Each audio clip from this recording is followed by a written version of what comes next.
할렐루야. 오늘 본문을 중심으로 무기력 탈출, 이런 제목으로 말씀 전하도록 하겠습니다.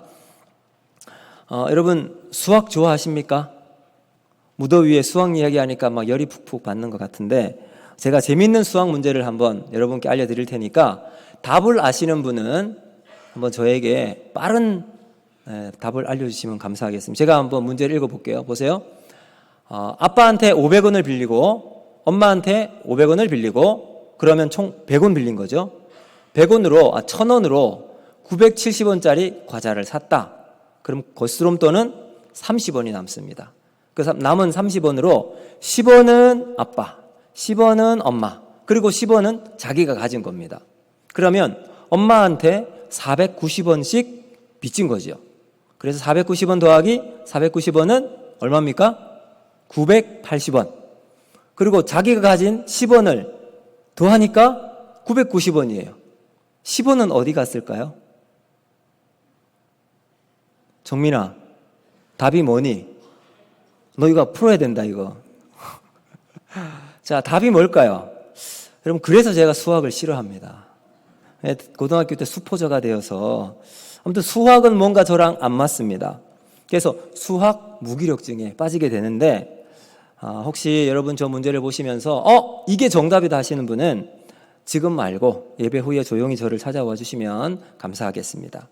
오늘 말씀은 사사 에웃의 이야기입니다. 여러분, 에웃을 말할 때 여기 중요하게 보아야 할 단어가 바로 왼손잡이입니다. 왜냐하면 성경에서요, 오른쪽 왼쪽을 구분을 합니다. 성경에서 오른쪽은 하나님의 능력, 완전함, 아름다움, 선함, 좋은 것, 이런 거예요. 아무튼 긍정적인 것은 다 어디예요? 이쪽이요. 오른쪽. 왼쪽은 반대예요. 그러니까 불완전하고 무능하고 추하고 악하고 나쁜 거예요. 그런데 에웃을 성경은 왼손잡이 에훗, 이렇게 표현하고 있습니다. 그럼 저는 어릴 때부터 왼손잡이로 자랐습니다. 아버지께서 제가 어릴 때 왼손을 계속 사용한다 그래서 오른손을 사용하라고 야단도 맞고 하면서, 그래서 저는 지금 글씨는 왼손으로 쓰고, 그리고 다른 거, 밥 먹는 거, 젓가락질 오른손으로 하고, 글씨 쓰는 거 오른손으로 하고, 나머지는 거의 왼손으로 다 해요. 아버지께서 왜 오른손을 사용하라고 해서 그때부터 이제 오른손을 사용하게 됐는데, 여러분, 에웃 당시를 한번 돌아가 보면요, 왼손잡이로, 저와 같이 왼손잡이로 태어난 아이가 있다고 칩시다. 그러면 부모님들이 왼손을 계속 사용하는 그 아이를 그냥 그대로 왼손으로 사용하도록 내버려 뒀을까요? 만약 제가 부모였다면 안 그랬을 것 같아요. 왜요? 왼손은 성경에서 항상 부정적인 의미가 있으니까 그렇죠. 그래서요, 오늘 우리가 이 말씀을 보면 왼손잡이 에웃은 어떻게 보면 그냥 선천적인 의미로 가지고 있는 왼손잡이라기보다는 오른손을 쓸 수 없는 장애를 가지고 태어난 그런 사람이라고 성경학자들이 이야기를 합니다. 그래서 오른손을 사용할 수 없으니까 어쩔 수 없이 왼손을 사용하게 되었던 인물, 이렇게 묘사를 하는 거죠. 여러분, 그런 의미로 보시면서 우리 15절을 다시 한번 읽어볼까요? 15절 말씀 시작. 이스라엘 자손이 여호와께 부르짖음에 여호와께서 그들을 위하여 한 구원자를 세우셨으니 그는 곧 베냐민 사람 게라의 아들 왼손잡이 에웃이라. 아멘. 여러분 여기에서 사사시대는 영적으로 암흑기, 어두운 시대잖아요. 그래서 하나님께서 불순종하는 이스라엘 백성들을 징계하는 도구로 주변의 여러 이웃 나라들이 이스라엘을 침공하게 했습니다. 주변 나라로부터 공격을 받아도 대체할 수 없을 정도로 지금 이스라엘은 악하고 무능한 상황입니다. 여러분, 무능하고 힘이 없는 시대를 살아갈 땐 무언가 나만의 주특기가 있어야 되잖아요. 잘하는 한 가지를 통해서 그 어려운 시대를 헤쳐나갈 수 있는 힘이 생길 수 있을 겁니다. 탁월한 재능이 있거나 무언가 남다른 특징이 있어서 그것을 통해서 먹고 살아갈 수가 있었을 거죠. 그런데 오늘 에웃을 보면 왼손잡이입니다. 무능하기 짝이 없는 에웃의 삶이 어떻게 보면 저의 삶, 어쩌면 여러분의 삶과도 참 많이 닮았었다고 볼 수 있습니다. 여러분, 이 시대를 이겨낼 힘이 우리에겐 딱히 없어요. 그렇다고 해서 우리가 남들처럼 탁월한 재능이 있거나 남다른 어떤 특출난 어떤 것이 있어서 우리가 이 시대를 헤쳐나갈 수 있는 힘도 없는 것 같아요. 이것이 우리 현실의 아픔이겠죠. 그래서 아픔과 눌림을 당할 수밖에 없는 현실 속에서 결국은 아무것도 할 수 없는 무기력함이 우리에게 밀려오게 되어서 아무것도 할 수 없는, 손을 놓고 있을 수밖에 없는 지경에 빠지게 될 수밖에 없습니다. 자, 그런데 오늘 에웃을 살펴보면서 무기력한 시대에 어떻게 이 무기력을 극복해서 탈출할 수 있는가, 오늘 세 가지로 말씀을 통해 살펴보도록 하겠습니다. 첫 번째 뭐냐? 바로 선한 열망으로 버티는 사람이라는 거예요. 여러분, 실패와 좌절을 경험한 사람들은 더 이상 도전하지 않습니다. 그냥 있는 그 자리에서 가만히 머물기를 원해요. 정지 상태로 있기를 원합니다. 어떻게 보면 아무것도 원하지 않는 무욕의 상태. 그래서 아무것도 이루지 못하는, 그것 때문에 내 삶을 어떤 것도 이룰 수 없고 성취감을 느낄 수 없는 실망감에 들어서게 됩니다. 그러면서 점점 더 무기력은 우리 삶을 지배하게 되겠죠. 그런데 에웃을 보면요, 자신이 원하는 것이 있고 그 원하는 것을 포기하지 않았습니다. 한번 볼까요? 16절과 17절 말씀 같이 보겠습니다. 시작. 에웃이 길이가 한 규빗 되는 좌우의 날선 검을 만들어 그의 오른쪽 허벅지 옷 속에 차고 곡물을 모아방 에글론에게 바쳤는데 에글론은 매우 비둔한 자였더라. 자, 여러분, 여기 보면 에웃이 무기력하게 끌려다니는 것이 아니라 뭔가를 하고 있습니다. 왼손을 못 쓰는 사람이에요. 사람들에게 무시를 당하고 저 사람은 왼손잡이야 하고 그냥 열외로 할 수밖에 없는 사람이겠죠. 그런데 그가 그의 오른쪽 허벅지에 칼을 차고 다닙니다. 한 규빗은 이 팔꿈치에서 손가락 끝까지 약 한 50cm 되는 길이에 그 칼을 좌우에 아주 날카롭게 갈아 넣은 이 칼을 안쪽에, 허벅지 안쪽에 차고 다닙니다. 왜 그럴까요? 필요에 따라서 뭐 사과를 깎아 먹기 위해서요? 아니겠죠. 뭔가를 계획하고 있는 거죠. 계획한다는 이야기는 그에게 꿈과 뭔가 열망이 있다는 이야기입니다. 뭔가 하고 싶다는 이야기겠죠. 여러분, 세상이 이 모양인 것 참 나는 싫지만 바꾸고 싶어서 거기에 쓰임받고 싶다는 선한 열망이 이 에웃에게는 있었다는 겁니다. 그리고 흔들리지 않고 자기가 원하는 것을 해나가고 있습니다. 어떻게 보면 사람들은 왼손잡이 주제에 무능한, 또 비참한 시대에 무능하게 태어났지만 그 안에 있는 열정과 열망은 꺾지 않았습니다. 많은 사람들이 이렇게 해요. 난 이제 더 이상 못해. 나 포기할래. 이런 말들이 우리 속에 많이 나오고 있습니다. 사랑하는 성도 여러분, 우리는 비록 연약하고 부족한 모습으로 살아가지만 오늘 에웃을 통해서 발견할 수 있는 것, 열정과 열망은 꺾지 않고 끝까지 소망을 품고 살아가는 우리 모두가 될 수 있기를 바랍니다. 두 번째, 에웃은 어떤 사람이었는가? 자신의 연약함을 수용하는 사람이라는 거예요. 자, 이게 무슨 말이냐? 여러분, 에웃은 세상을 바꾸고 싶다. 선한 열망이 있었습니다. 그렇죠? 선한 열망이 있었어요. 그런데 에웃은 다른 사람과 비교를 해보면 열등한 사람이에요. 부족한 사람이에요. 자, 여러분 생각을 해보면 이스라엘 민족을 이끌었던 모세, 얼마나 위대한 지도자입니까? 그리고 이 모세를 뒤를 이어서 이스라엘 백성을 가나안 땅에 인도하고 땅을 분배했던 여호수아, 탁월한 지도자지요. 에웃이 모세가 될 수 있을까요? 여호수아가 될 수 있었을까요? 아니에요. 할 수 없습니다. 용사도 아니었고 사람들이 에웃을 존경하거나 지도력을 갖추고 있는 상태도 아니었어요. 에웃은 그렇게 유명한 사람이거나 사람들의 인지도가 있었고 탁월함이 있었던 사람도 아니었습니다. 그는 작고 연약한 베냐민 지파 한 지파의 족속에 속해 있었습니다. 참 여러분 재미있는 게 뭐냐면 여기 베냐민 지파잖아요. 베냐민의 뜻이 뭐냐면 오른손의 아들이에요. 오른손의 아들이라고 하는 별명을 가지고 있는 지파의 왼손잡이로 태어납니다. 어떻게 보면 정체성의 모순을 가지고 있는 인물이죠. 삼손처럼 힘이 센 것도 아니고, 여러분 모세처럼 하나님의 부름을 떨기나무 그 불꽃 가운데서도 태우지 않는 하나님의 능력을 보았던 사람도 아니었습니다. 그래서 여러분 삼손처럼 때로는 모세와 같은 방법을 에훗이 하나님께 요구하거나 하나님 나도 저 사람처럼 되고 싶습니다, 이렇게 요구하지 않았다는 거죠. 우리가 이런 말이 있잖아요. 뱁새가 황새 따라가면 어떻게 된다고요? 가랑이가 찢어진다.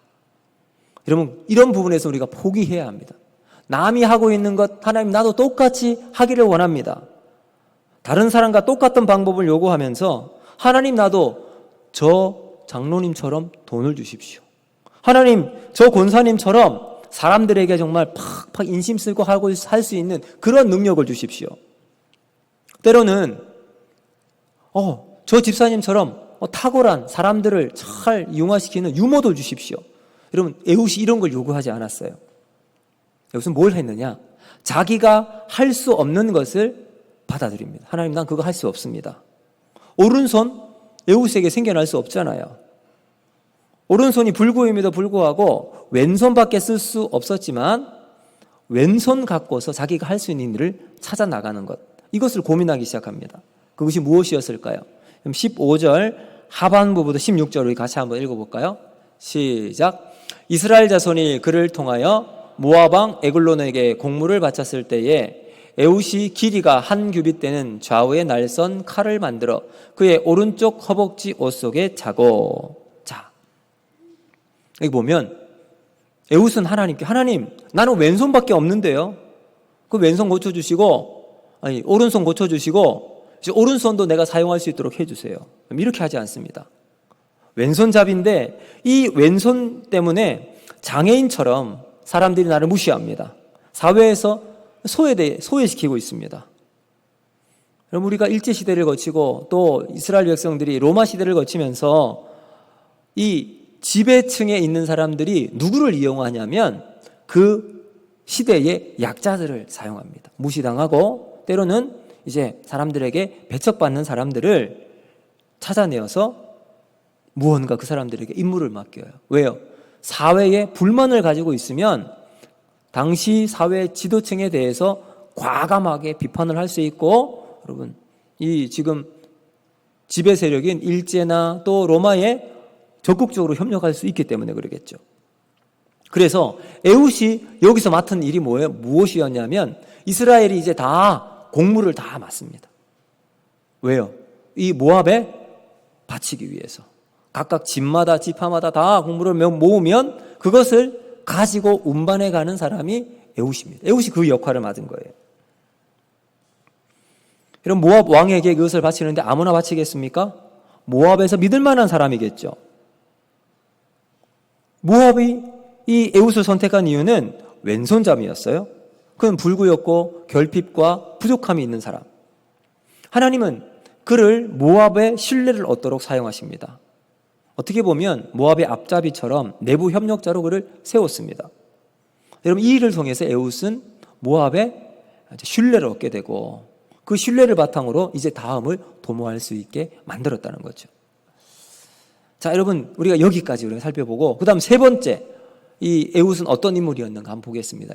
에훗, 자, 내가 할 수 있는 것을 찾는 사람이에요. 자, 에훗이 공물을 바치는 때가 됩니다. 이제 일정한 시기가 될 때 다 모았으면 그것을 가지고 모압에게 가져가죠. 그런데 다 가지고 난 다음 에훗이 뭐라고 이야기를 하냐면 내가 모압 왕과 독대할 테니 좀 자리를 한번 마련해달라 이야기를 합니다. 여러분 왕이잖아요. 왕 주변에는 대부분 경호원이나 그 다음 수비대 또 비서들이 딱 질비해 있을 거예요. 왜요? 혹시나 왕을 보호하기 위해서 불상사가 일어나지 않기 위해서 그 왕 주변에는 항상 사람들이 엄중하게 지키고 있을 겁니다. 그런데 이 에훗이 그렇게 이야기했을 때 에글론 이 모압 왕이 뭐라고 하냐면 다 물리쳐요. 거기 있는 자기의 신하들 다 물리치라고 합니다. 가라고 합니다. 그리고 이 에훗과 모압 왕이 독대하도록 만들어줍니다. 왜 그랬을까요? 에훗이 그만큼 신뢰를 가졌다는 증거뿐만 아니라 겉으로 보이는 에훗은 전혀 위협이 되지 않았다는 말입니다. 그리고는 모압 왕이 다 물리치고 난 다음 에훗과 모압 왕이 홀로 딱 독대를 합니다. 자, 여러분, 이런 과정이 있기까지 아마도 이 에훗은 그 자리를 갈 때마다 먼저는 이스라엘 백성들로부터 큰 질시와 또 모욕을 많이 당했을 거예요. 저 앞잡이, 저 배신자. 그리고는 이 모압에 도착해서 이 들어가는 입구부터 얼마나 철저하게 수색을 많이 당했을까요? 수색을 당하면서 한 손이 마르거나 장애를 가지고 있는 에훗을 향해서 그냥 눈빛이 차디찬 눈빛으로 에훗을 바라보았을 거예요. 그런 모멸감을 참아가면서 그리고 그들의 비위를 맞춰가고 또 모압 왕을 만났을 때에도 철절 기면서 때로는 모압 왕을 아주 그냥 높이는 말로 그리고 그 마음을 살 녹이면서 자신의 간쓸게 다 내줄 정도로 그렇게 극진히 여러분 이 모압 왕에서 자신의 위치를 만들어 나갔습니다. 참 그 비참한 시간들이 얼마나 걷는지는 모르지만 에훗은 그 시간을 견뎠습니다. 여러분, 그만큼 에훗은 자신이 목표로 하고 있는 일을 위해서 성실하게 감당했습니다. 그래서 에훗이 자신이 할 수 있는 일을 찾았고 정말로 토할 정도로 역겹고 비굴하고 비참하다 싶은 괴로운 일을 묵묵하게 잘 감당했습니다. 그리고는 결정적인 순간이 왔어요. 이제 모압 왕과 1대1 독대하는 순간. 그 순간까지 자신의 허벅지, 오른쪽 허벅지 안쪽에 숨겨놓았던 이 칼을 모압 왕과 있을 때 꺼내고 바로 찌릅니다. 그리고는 한 방에 모압 왕을 죽이게 됩니다. 여러분, 이로 인해서 어떤 결과가 일어나게 되었을까요? 읽진 않았지만 80년 동안 태평성대가 그 땅에 일어나게 됩니다. 여러분, 한 사람의 인생을 우리가 쭉 돌아봤는데 간단하게 살펴보았습니다.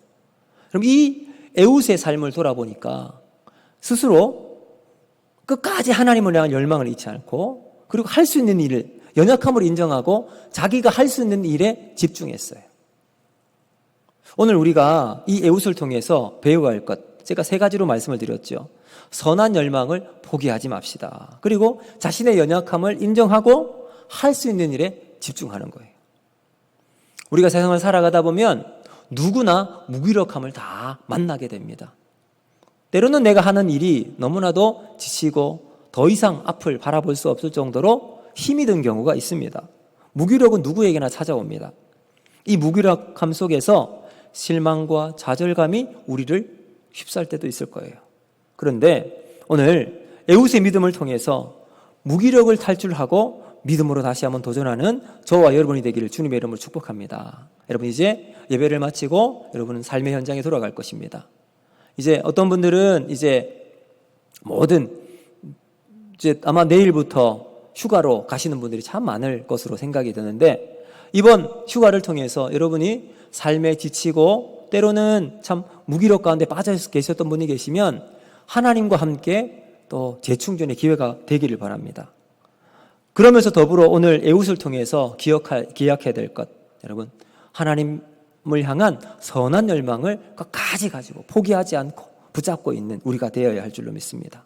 그리고 내가 할 수 있는 일에 집중해서 상대방 다른 사람과 비교하는 것이 아니라 하나님께서 여러분, 우리에게 주신 우리만이 가질 수 있는 독특함을 하나님 주신 줄로 믿습니다. 그래서 내가 할 수 있는 일에 집중해서 하나님 앞에서 아름답게 쓰임받는 우리 모두가 되기를 주님의 이름으로 축복합니다. 기도합니다.